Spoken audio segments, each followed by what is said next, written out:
Hello everyone, स्वागत करते हैं आप सभी का अपने यूट्यूब चैनल जैकपुर पे। आज के इस वीडियोस में हम लोग जो आप लोगों के क्लास 8 का छात्रवृत्ति एग्ज़ाम होने वाला है उसके लिए कुछ इम्पोर्टेंट्स जीके लेकर के आए हैं जो आपके इतिहास से रिलेटेड होगा। तो चलिए स्टार्ट करते हैं। वीडियो स्टार्ट करने से पहले आप लोगों से निवेदन है, यदि आप हमारे चैनल पे पहली बार आएँ तो सब्सक्राइब कर लीजिएगा, साथ ही साथ घंटी के बेल आइकन को दबा दीजिएगा ताकि हर एक वीडियो का नोटिफिकेशन आपके मोबाइल पर जाता रहे। तो चलिए स्टार्ट करते हैं। देखिए, इसके आंसर को हम सिर्फ आपको बताते चलेंगे, आप इसको अगर नोट करना चाहें तो नोट कर सकते हैं या नहीं तो रिवीजन में लेना चाहते हैं तो रिवीजन में ले सकते हैं। सबसे पहला सवाल देखिए, सभी सवालों को डिस्कस नहीं करेंगे, जो आपके एग्जाम के लिए इंपॉर्टेंट होगा बस उन्हीं सवालों को हम देखेंगे। सबसे पहला सवाल है आपका, भारत आने वाला प्रथम पुर्तगाली कौन था? तो ये जो था हमारा वास्को डी गामा था। कौन था? वास्को डी, है ना, वास्को डी गामा। ठीक है, तो वास्को डी गामा था, आप लोगों को पता था। और ये कब आया था? तो 1498 में आया था। कब आया था? 1498 में। और ये सबसे पहले कहाँ पहुँचा था? तब कालीकट पहुँचा था। इसको भी आप लोगों को याद रखना है, कहाँ पहुँचा था? तो कालीकट में पहुँचा था। ठीक है, अगला सवाल है हमारा, वास्को डी गामा दूसरी बार भारत कब आया था? तो वास्को डी गामा दूसरी बार जो भारत आया था वो 1502 ईस्वी में आया था।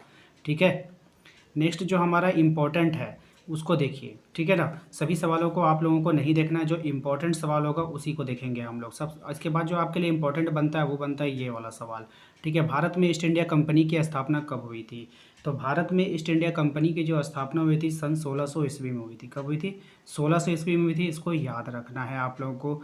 ठीक है, और कौन सी उस समय जो यहाँ की महारानी कौन थी? तो एलिजाबेथ। कौन थी? महारानी एलिजाबेथ, याद रखेंगे। अगला देखते हैं, सबसे इंपॉर्टेंट सवाल है, मुगल दरबार में आने वाला प्रथम अंग्रेज कौन था? तो मुगल दरबार में आने वाला जो प्रथम अंग्रेज था वो हॉकिंस था। कौन था? हॉकिंस, उसका नाम था हॉकिंस। याद रखिएगा, ये सवाल काफ़ी इंपॉर्टेंट है आपके एग्जाम के लिए। तो भारत आने वाला जो प्रथम अंग्रेज था वो हॉकिंस था। ठीक है, इसके बाद हमारा अगला सब इंपॉर्टेंट सवाल है, कलकत्ता नगर की नींव किसने रखी थी? यानी कलकत्ता नगर को किसने बसाया था, आपको बताना है। तो जॉर्ज चारनॉक ने। किसने बसाया था? जॉर्ज चरनॉक। ठीक है, जॉर्ज चरनॉक ने बसाया था। ठीक है, याद रखेंगे, ये भी आपके लिए काफ़ी इंपॉर्टेंट है। प्रथम फ्रांसीसी गवर्नर कौन था? तो प्रथम फ्रांसीसी गवर्नर जो था वो था डुप्ले। कौन था? डुप्ले। डुप्ले जो था वो प्रथम फ्रांसीसी गवर्नर था। चलिए, इसके बाद जो इम्पोर्टेंट है उसको देखते हैं। इसके बाद हमारा इंपॉर्टेंट है, बक्सर की लड़ाई में अंग्रेजी सेनापति कौन था? तो बक्सर की लड़ाई में जो अंग्रेज का जो सेनापति था वो था मुनरो, हेक्टर मुनरो। तो आप सिर्फ मुनरो याद रखेंगे, आपको वहाँ पे ऑप्शन में दिख जाएगा तो आप मार देंगे। ठीक है, टीपू सुल्तान की राजधानी कहाँ थी? ठीक है, तो टीपू सुल्तान की जो राजधानी थी आपको बताना है तो वो श्रीरंगपट्टनम में थी। कहाँ थी? श्रीरंगपट्टनम, है ना। कहाँ में थी? श्रीरंगपट्टनम। तो ये जो टीपू सुल्तान की राजधानी थी। टीपू सुल्तान कहाँ का शासक था, आपको बताना है। टीपू सुल्तान जो था वो कहाँ का शासक था? तो टीपू सुल्तान मैसूर का शासक था। ठीक है, ये भी काफ़ी इंपॉर्टेंट है, याद रखिएगा। जयपुर शहर का निर्माण किसने करवाया था? ये भी सवाल आपके लिए काफ़ी इंपॉर्टेंट रहेगा। जयपुर शहर का निर्माण किसने करवाया था? तो सवाई जयसिंह ने। किसने करवाया था? सवाई। ठीक है, सवाई जयसिंह ने। सवाई जयसिंह ने जयपुर शहर का निर्माण करवाया था। ठीक है, इसके बाद हमारा अगला सवाल है कि इम्पोर्टेंट, भारत का पहला स्वतंत्रता संग्राम कब हुआ था? तो भारत का जो पहला स्वतंत्रता संग्राम हुआ था वो 1857 में हुआ था। आपको याद है, ये आप ही के सिलेबस से लिया गया है। ठीक है, तो 1857 में हुआ था भारत का पहला स्वतंत्रता संग्राम, जिसके जो नायक थे वो कौन थे? आपके मंगल पांडे।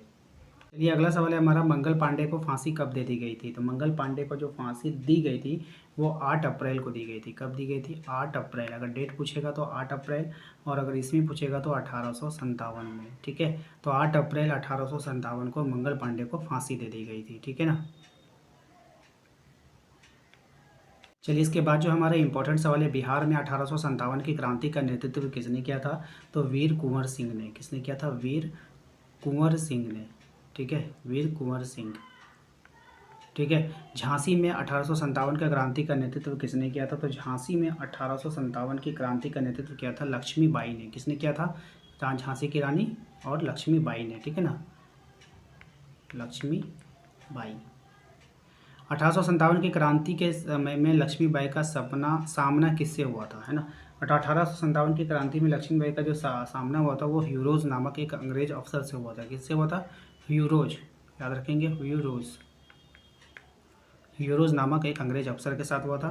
कानपुर में 1857 का विद्रोह का नेतृत्व किसने किया था? तो कानपुर से जो नेतृत्व किया था वो नाना साहब थे। कौन थे? नाना साहब। याद रखेंगे, काफ़ी इंपॉर्टेंट रहेगा। तात्या टोपे का जो वास्तविक मूल नाम क्या था? ये भी आपको बताना होगा, ये भी काफ़ी इंपॉर्टेंट सवाल है। तो तात्या टोपे का जो मूल नाम था रामचंद्र पांडुरंग। क्या था? रामचंद्र पांडुरंग। याद रखेंगे।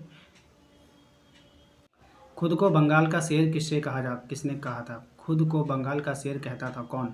यानी अपने आप को बंगाल का शेर कौन कहता था? तो लॉर्ड वेलेजली। कौन कहता था? Lord Wellesley. ठीक है, जो लॉर्ड वेलेजली था वो खुद को अपने आप को बंगाल का शेर कहता था। ठीक है ना। इसके बाद हमारा इंपॉर्टेंट सवाल है, जलियांवाला बाग हत्याकांड कब हुआ था? तो 13 अप्रैल 1919 को। कब हुआ था? 13 अप्रैल 1919 को जलियांवाला बाग हत्याकांड हुआ था। याद रखिएगा, काफ़ी इंपॉर्टेंट है। जलियांवाला बाग हत्याकांड को अंजाम किसने दिया था? जलियांवाला बाग हत्याकांड को जो अंजाम दिया था जनरल डायर ने। किसने दिया था? जनरल डायर ने। ठीक है ना, डायर। याद रखेंगे। इसके बाद हमारा इंपॉर्टेंट सवाल है, क्रिप्स मिशन भारत कब आया था? तो ये 1942 में आया था। कब आया था? 1942 में आया था। इसको भी याद रखना, काफ़ी इंपॉर्टेंट सवाल है। इसके बाद हमारा इंपॉर्टेंट सवाल है कि पाकिस्तान के प्रथम प्रधानमंत्री कौन थे? तो वो थे लियाकत अली। कौन थे? लियाकत अली पाकिस्तान के प्रथम प्रधानमंत्री थे। मुस्लिम लीग ने मुक्ति दिवस कब मनाया था? ये इतना इंपॉर्टेंट नहीं है आपके लिए। ठीक है, जो इम्पोर्टेंट होगा मैं खुद बताता चलूँगा ताकि आप लोग जो है उसको अच्छे से याद कर लें। बिना ताज के बादशाह किसको कहा जाता है? बिना ताज का बादशाह किसे कहा जाता है? ये सवाल आपके लिए इम्पोर्टेंट है। इसके हम लोग कहते हैं सुरेंद्र नाथ बनर्जी को। ठीक है, किसे कहते हैं? सुरेंद्र नाथ बनर्जी। सुरेंद्र नाथ बनर्जी को बिना ताज का बादशाह कहते हैं। ठीक है। भारतीय हरिजन संघ की स्थापना किसने किया था? तो भारतीय हरिजन संघ की स्थापना किया था महात्मा गांधी ने। काफ़ी इंपॉर्टेंट सवाल है। ठीक है, महात्मा गांधी ने किया था भारतीय हरिजन संघ की स्थापना का। भारत का बिस्मार्क किसे कहा जाता है? भारत का बिस्मार्क कहते हैं सरदार वल्लभ भाई पटेल को। किसे कहते हैं? सरदार वल्लभ भाई पटेल को। ठीक है, सरदार वल्लभ भाई पटेल को भारत का बिस्मार्क कहते हैं। भारत भारतीयों के लिए है, यह नारा किसने दिया था? तो भारत भारतीयों के लिए है, यह नारा किसने दिया था? आपको बताना है। तो ये दिया था आर्य समाज ने। किसने दिया था? आर्य समाज ने। आर्य समाज ने ये नारा दिया था कि भारत भारतीयों के लिए है।